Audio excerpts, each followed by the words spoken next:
Anyway, here with reaction are Fox News contributor Joe Concha, Project 21 chairman Horace Cooper. All right, you're a media guru, Joe Concha.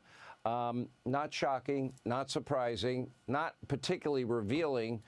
But you do see how these shows start. They start off with opinion. They start off with bias. They start off with judgment.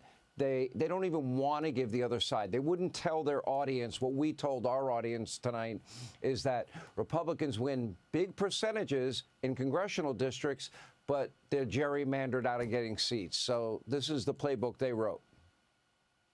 Precisely, Sean. And I watched all the evening newscasts, and you show me one time where ABC, CBS, or NBC showed that one congressional map in Illinois, for example, which basically looks like my 9-year-old just decided to like draw here, draw there, and then come up with a map that shows that Democrats could win. So whether we're talking about Illinois or California or Massachusetts or New York, this has been done over and over again, and there was zero media coverage around redistricting in those particular states. And now Texas does it, and they have the right to do it because, to Donald Trump's point, yes, he won there in such a decisive way that you can do this sort of thing. And I'm not saying that Republicans and Democrats haven't both done this, but at the same time, it deserves the same amount of coverage. Yet here, only now, because it's happening in Texas, and then, ironically, Texas Democratic lawmakers flee to Illinois, which is the worst redistricted state in the entire country.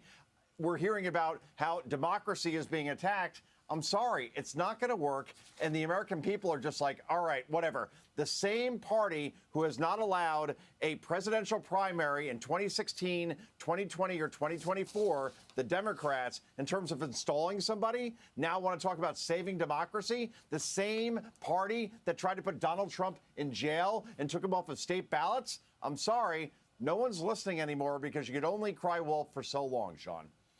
You know, Horace, the research that we gave to this audience tonight probably took us maybe a half hour to put it together. And that is, what percentage of the vote did Republicans win in terms of House votes, and what percentage of seats do they have? Not hard to find. None of these networks will ever tell their audience the truth or the true story. That is why I say that I said in 2007, journalism is dead, and now I'm saying legacy media is dead.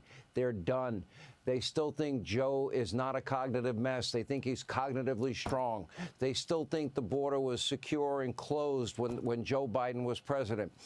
They still think inflation was transitory. When you lie to your audience with that kind of regularity, how do you expect your audience to ever trust you again, or peddling the Russia hoax? What we are witnessing is a number of legacy media hiring social justice warriors. They're not interested in getting truthful, accurate information to the American people. Our founders put the First Amendment in, and it is the only amendment that actually protects a company, companies that own media operations, for instance.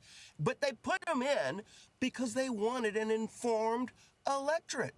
This social justice warrior model means that CNN just isn't going to give you the information that you need.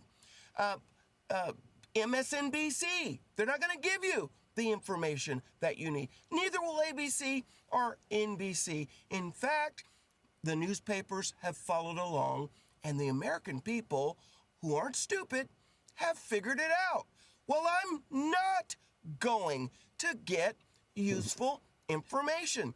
If you tune in locally and you get the weather report and this guy gets it wrong every weekend, you stop tuning in. That's where we are, and that's why they're losing so much of an audience. Wait, you mean you actually believe the weather guy?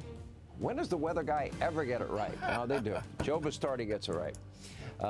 Anyway, Horace, we appreciate you. Joe, good to see you. Janice Dean.